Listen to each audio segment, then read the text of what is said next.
Hello बच्चों, let's read this question. Question says which of the following statement is true for HNO2.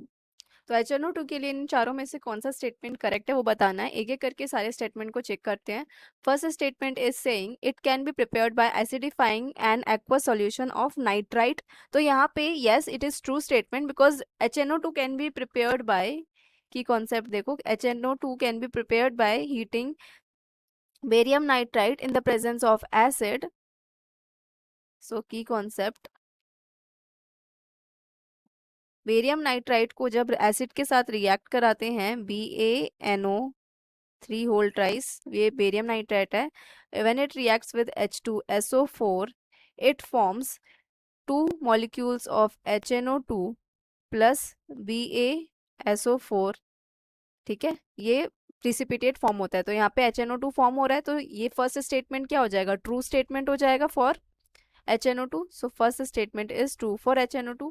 Second statement क्या बोल रहा है, second statement बोल रहा है it is unstable weak acid which is only known in aqueous solution. तो strong acid क्या होता है, HNO3 होता है. की कॉन्सेप्ट देखो, HNO3 is a strong acid, strong acid. But यहाँ पे HNO3 नहीं बोला, HNO2 बोला है. HNO2 क्या होता है, वीक एसिड होता है,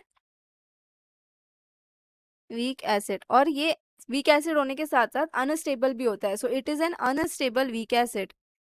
it is an unstable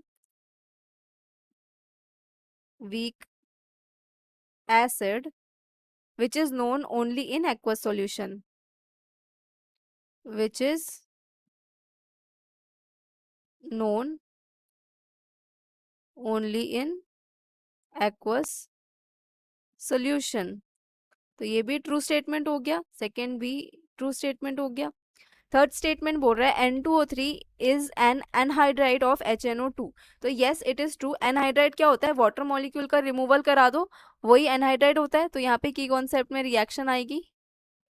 third statement का की concept, when you remove water molecule from two molecules of HNO3 तो क्या बनेगा, N2O3 एनहाइड्राइड बनता है with the removal of water. तो ये एनहाइड्राइड N2O3 बन गया.